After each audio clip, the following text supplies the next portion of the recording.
నిమిషాలలో నొప్పి లేకుండా వేడికోస్ వెయిన్ చికిత్స. ఆవేశ హాస్పిటల్, హైదరాబాద్. నమస్తే రమ్మగారు. నమస్తే జయ. రమ్మగారు, శివరాత్రికి జాగరణ చేయటం అలాగే ఉపవాసం ఉండటం ప్రధానంగా చేస్తాం కదా. అసలు జాగరణ ఎలా చేయాలి, ఉపవాసం అంటే ఎలాంటి నియమాలు పాటించాలి? ఉపవాసానికి సరైన అర్థం సమీప వసనము, భగవంతునికి దగ్గరగా ఉండటం. అంటే ఇప్పుడు మనం అన్నం తింటాం అనుకో, అన్నం తినగానే ఆవకాయ వేసుకుందాం, లేదా ముద్దపప్పులోకి నెయ్యి వేసుకుందాం, దాంట్లో ఆవకాయ నలుచుకుందామా, మాగాయ నలుచుకుందాం, దెబ్బకాయ నిమ్మకాయ నలుచుకుందామా అనిపిస్తుంది ఊహ. తర్వాత పప్పుచారులో ఉప్పు తక్కువైందని ఉప్పు వేసుకుంటాం, 2 వడియాలు నలుచుకోవాలి, 2 అప్పడాలు నలుచుకోవాలి, ఓ 2 ఊరుమిరపకాయలు కావాలి. ఎంత వచ్చింది ఆసక్తి? అవును. అవునా? అన్నం హెవీగా తినేటప్పుడు బాగుందని ఇంకో ముద్ద ఎక్కువ తింటాం, పొట్ట నిండా ఉంటుంది అని ఆవలిస్తాం. ఎస్. ఈ మొత్తం క్రియలో భగవంతుడు ఉన్నాడు ఎక్కడైనా. పొట్టలో ఉన్న భగవంతుడిని, వైశ్వానరుణ్ణి మనం పూజించాం. పొట్టలో ఉంటుంది, అదేమిటిది, ఒక అగ్ని, వైశ్వానరాగ్ని అంటారు, ఏదో అగ్ని. మొత్తానికి ఈ అగ్నిని పూజించాం. కానీ విరాట్ పురుషుడైన పరమేశ్వరుని పూజించిన దాఖలాలు లేవు, అందులో ఉండవు కదా. అందుకని ఏంటంటే ఆహారం హెచ్చుగా తీసుకోకూడదు. స్వల్పమైన ఆహారంతో, నామినల్గా పొద్దున్న దేవుడికి నివేదన చేసిన పళ్ళు, కాస్త మంచినీళ్ళు తీసుకుంటూ ఫలహారంతో ఉపవాసం చేస్తే మంచిది. చిలకడ దుంప కూడా ఉండు, వస్తున్నా అందాక. అక్కడి నుంచి స్వల్పాహారం అంటే ఫలహారం అనుకుందాం, పళ్ళు తింటాం. ఈ ఫలాహారం కాకుండా మనం ఏదైనా ఉప్మాలు, తర్వాత ఏమో ఒక దిబ్బరొట్టె, ఉప్పుడు పిండి, ఇలాంటివి చేసుకుని తినే ఆ ఉపవాసం ఒక రకం. వీళ్ళు ఏంటంటే ట్యాబ్లెట్లు వేసుకోవాల్సిన వాళ్ళు, ఉండలేని వాళ్ళు, అన్నం మీద బెంగొచ్చేసి శివుడి మీద శ్రద్ధ తగ్గిపోయే రకం వాళ్ళు.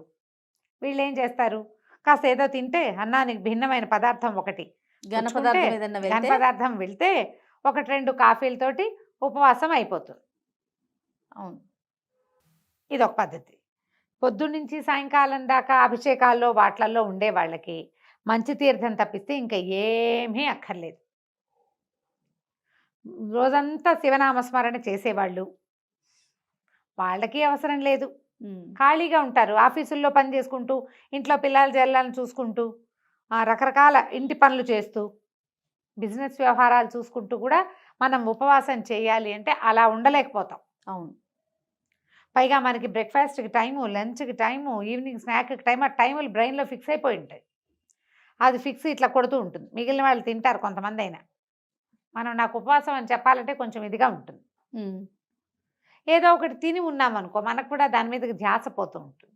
అందుకని కొంచెం ఏదైనా తినాలంటే చిలకడ దుంపలు లాంటివి తీసుకోవచ్చు, దాన్ని ఉడికించి తీసుకోవచ్చు. ఉప్పు అది ఉండదు. ఇప్పుడు ఉప్మా చేసుకున్నాము, ఉప్పుడు పిండి చేసుకున్నాము అంటే అందులో ఏమిటి, ఖచ్చితంగా ఉప్పు ఉంటుంది, నూనె ఉంటాయి. ఇప్పుడు మనం అలా కాకుండా చిలకడ దుంప జస్ట్ కందమూలం కదా, అదే భూమిలోంచి వచ్చింది, దాన్ని కాల్చి లేదా ఉడికించి, ఇక ఏమీ లేదు, దాన్ని అలాగే ఒలుచుకుని తింటే పండు తిన్నట్టే, అంతే. ఉడికిస్తాం కానీ ఉప్పు వేయం. అది కూడా కొంచెం సాల్ట్ లాస్ అయ్యేవాళ్ళు, వీక్నెస్ వచ్చేవాళ్ళు, వాళ్ళకి బాగుంటుంది. అది కూడా తీసుకోవచ్చు. ఫలరసాలు తీసుకోవచ్చు, కొబ్బరి నీళ్ళు తీసుకోవచ్చు. మజ్జిగ కొన్ని చోట్ల పనికిరాదంటారు, కొన్ని చోట్ల మజ్జిగ ఉపవాసానికి పనికొస్తుంది. మజ్జిగ పనికిరాదు, అది అన్నంతో పాటు తీసుకునేది అని ఒక సిద్ధాంతం ఉంది. మన ప్రాంతాల వారీగా దాన్ని మార్చుకోవచ్చు మనం. అదేలేండి, మన ప్రాంతాల్లో మజ్జిగ పనికొస్తుంది అనుకోండి, పుచ్చుకోండి. పల్చటి మజ్జిగ తీసుకుంటే ఆ శరీరానికి ఆరోగ్యము, ఉపవాసం డిహైడ్రేట్ అవ్వకుండా ఉంటాము, ఉపవాసం కూడా నెరవేరుతూ ఉంటుంది అందులోనే. అయితే ఏంటంటే ఈ ఉపవాస నియమము అస్సలు ఉండలేని వాళ్ళు, ఆహారం అత్యవసరమైన వాళ్ళు, వీళ్ళు కూడా మేము ఉపవాసం ఉండాలండి అంటే ఒక చిన్న సూక్ష్మం.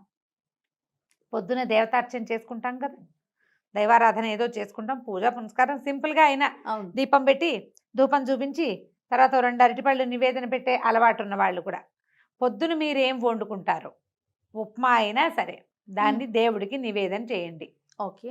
అన్నాన్ని మీరు పెట్టుకున్నటువంటి పప్పు, కూర, చారు, ఆ పదార్థాలతో పాటుగా నివేదన చేయండి, చూపించండి దేవుడికి.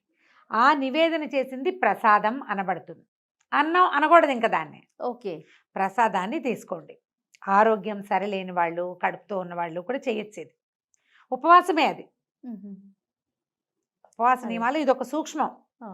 ఈ నివేదన చేయబడని ఏ వస్తువుని తినద్దు. మధ్యాహ్నం బిస్కెట్లు, సాయంకాలం చాక్లెట్ నోట్లో వేసుకోవటాలు అవి చేయొద్దు. కాఫీ, టీ, పాలు, మజ్జిగ ఈ 4టికి ఎగ్జంప్షన్. ఘనమైన ఏ పదార్థమైనా సరే పొద్దున నివేదన చేస్తే తీసుకోండి. సాయంకాలం కూడా దేవుడికి చూపించిన పళ్ళు తీసుకోవచ్చు. మీరు పొద్దున అన్నము తినేస్తారు, రాత్రికి పళ్ళు తింటారు, ఉపవాసం సరిపోతుంది. ఎవరైనా ఏదైనా ఆఫర్ చేస్తే తీసుకోవద్దు. నేను అన్నం తినేసా అని చెప్పండి, నేను ప్రసాదం తిన్నా అని చెప్పండి. ప్రసాద భావనలో ఉండాలి. ప్రసాదమే తీసుకుంటాం. దసరాల్లో ఒక సంవత్సరం చాలా తీవ్రమైన అనారోగ్యం చేసింది నాకు. కానీ నాకు ఉపవాస నియమం చేయడానికి వీల్లేదు. తప్పకుండా ఉపవాసం చేయాలనే ఉంది. మేము ఈ నియమం తీసుకున్నాం. మాకు ఒక పెద్దవారు బోధించారు ఇది. ఓహో, పొద్దునే నివేదన చేసేస్తావా, అన్నం కూర ఏం చేస్తావో అది కానిది మరమరాలు కూడా మరమరాల్లో ఒక కణం కూడా తీసి నోట్లో వేసుకోకూడదు. నివేదన చేసింది మాత్రమే పుచ్చుకోవాలి. సాయంకాలం నివేదన చేయండి, అది పుచ్చుకోండి, అంతే. బాగుంది. ఇలా చేయొచ్చు. దీంతో ఏ అభ్యంతరము లేదు. ఇంకొక చిన్న అనుమానం రమ్మగారు, మరుసటి రోజు కూడా ఈ ఉపవాస దీక్షను కొనసాగించాలా? కాదు, ఇవాళ రోజంతా ఉపవాసం ఉన్నామనుకో, మర్నాడు మధ్యాహ్నం భోజనం చేయొచ్చమ్మా, దాంట్లో ఏమీ లేదు. అయితే ఇప్పుడు మనం ఏకాదశి, ద్వాదశి చేయమా జయ? ఏకాదశి రోజంతా ఉపవాసం ఉంటాం కదా. అవును. ఏకాదశి నాటి జాగరణ చేసే విధానం కూడా ఉంది, ఇప్పుడు చేయట్లేదు మనం. అవును. ద్వాదశి నాటి పగలు భోజనం చేస్తాము. ద్వాదశి నాటి రాత్రి మళ్ళీ భోజనం చేయకూడదు. ఓహో, ద్వాదశి పారణ చేసి ద్వాదశి నాటి రాత్రి భోజనం చేయం. అలాగే శివరాత్రి మరుసటి రోజు మధ్యాహ్నం భోజనం చేస్తే రాత్రికి పలహారం చేయమనే చెప్తారు, అన్నం తినండి అని చెప్పరు. ఓకే అండి, ఓకే. అయితే దీంతో పాటు మనకి జాగరణ మీద అనుమానాలు. అవునండి. జాగారం చేయటం, ఇప్పుడు జాగరణ అందరూ చేయగలరా? మనం వేతన జీవులం కదా, ఎక్కువ భాగం అందరూ మర్నాడు పొద్దున పనికి వెళ్ళవలసిన వాళ్లే కదా. తెల్లవార్లు మెలకుగా ఉండగలిగే వాళ్ళు ఎవరుంటారో శివనామస్మరణతోటి దేవాలయంలోనో లేదా లింగోద్భవ కాలంలో అభిషేకాలు జరుగుతుంటే అభిషేకం ఇంట్లో చేయించుకునే వాళ్ళు, మఠంలోనో పీఠంలోనో దేవాలయంలోనో సామూహికంగా అర్చనలు జరిగే చోట ఉండేవాళ్ళు తెల్లవార్లు జాగరణ చేస్తారు. ఇళ్లలో కూడా కొంతమంది చేస్తారు జాగారం చేస్తే. అయితే జాగారానికి ఒక నియమం చెప్తారు. తెల్లవార్లు జాగరణ చేసిన వాళ్ళు మరుసటి రోజు పగలు పడుకోకూడదు. ఓహో, శివరాత్రి నాటి మరుసటి రాత్రి పడుకోవాలి. మర్నాడు పగలు పడుకుంటే జాగారం ఫలితం పోతుందని చెప్తారు. అయితే ఇప్పుడు అందరూ జాగరణ చేయలేరు కదా. ఇప్పుడు నీ బోటి నా బట్టి వాళ్ళు చేయరు. మర్నాడు పొద్దున్న షూట్ నన్ను కూడా కలిపేసుకుంటున్నారా? మరి నీకు పొద్దున్నే షూట్ ఉండదు. ఓకే, నిన్ను కలుపుకోక తప్పదు కదా. మర్నాడు షూట్ ఉంది, నువ్వేం చేస్తావు? జాగారం చేస్తావా? అస్సలు చేయండి. అందుకే చెప్పా. ఓకే. అందుకని మనం ఏం చేయొచ్చు, లింగోద్భవ కాలం వరకు మనం శివనామ స్మరణలో గడిపి అప్పుడు పడుకోవచ్చు. ఉండలేని వాళ్ళు తెల్లవారుజామున పడుకోవచ్చు. అది కూడా జాగరణ కిందకే లెక్కకు వస్తుంది. మనం లింగోద్భవ కాలం అయ్యాక 2 గంటలకు 1 గంట దాటిపోవాలి. 2 o'clockకి పడుకోవాలి. 2 గంటలకు పడుకుని మర్నాడు యథావిధిగా శివార్చన చేసుకుని యథావిధిగా భోజన కార్యక్రమాలు తీసుకోవచ్చు. పగలు పడుకోకూడదు, అది నియమంగా పెట్టుకోవాలి. శివరాత్రి మరుసటి రోజు పగలు పడుకుంటే ముందు రోజు నువ్వు 1 గంట దాకా మెలకుగా ఉండి శివనామస్మరణ చేసే ఫలితం కూడా పోతుందట. ఓకే, ఉండకూడదట, పడుకోకూడదు. పగల నిద్ర మానేయండి, ఆరోగ్యానికి మంచిది. రమ్మగారు, జాగరణ, ఉపవాసం వీటితో పాటుగా శివనామ స్మరణను మాత్రం వదలకూడదు అంటారు కదా. వదలకూడదు. సామాన్యులు కూడా అనుకోవటానికి వీలుగా ఎలాంటి మంత్రం చెప్తారండి? పంచాక్షరి ఓం నమ శివాయ. అసలు అంతకు మించింది ఉంది ఆ మహామంత్రం కదా. ఉపదేశం తీసుకుని మంత్ర పునశ్చరణ చేసుకోవటే అద్భుతం చేయాలి. ఉపదేశం లేకపోయినా కూడా మనం ఏ ఆలు రాసేటప్పుడు మొదటి రోజున అక్షరాభ్యాసం ఓ నమః శివాయ రాయిస్తారు. మనం చదువుకోవచ్చు, అది చాలా చక్కగా చెప్పుకోవచ్చు. నా మాట ఏంటంటే ఈ మొత్తం చెప్పామా, చివరికి కన్క్లూడింగ్ పార్ట్ ఒకటి చెప్తా. చెప్పండి.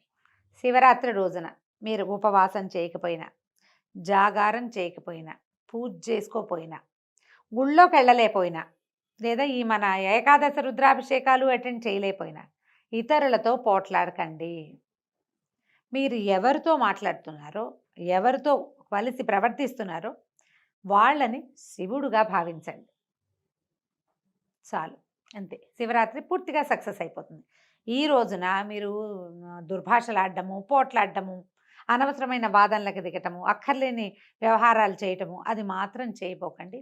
ఈ పూజా విధానం అవన్నీ మనకి చేత కాకపోయినా ఓం నమ శివాయ, ఓం నమ శివాయ, ఓం నమ శివాయ అనుకున్నా జపిస్తూ ఉంటేనే, నిరంతరము జపిస్తూ ఉన్నా కూడా సరిపోతుంది. జపం కూడా చెయ్యము, మాకు ఇష్టం లేదు, మాకు చేత కాదు అనుకునేవాళ్ళు కనీసం పోట్లాడకండి. బాగుంది. ఈవేళ శివుడు భూమి మీద నడుస్తున్నాడు, మనకి ఎదురవుతాడు అన్న భావనతో పనిచేయండి, చాలా బాగుంటుంది జీవితం. సూపర్ రమ్మ గారు. నమస్తే. నమస్తే.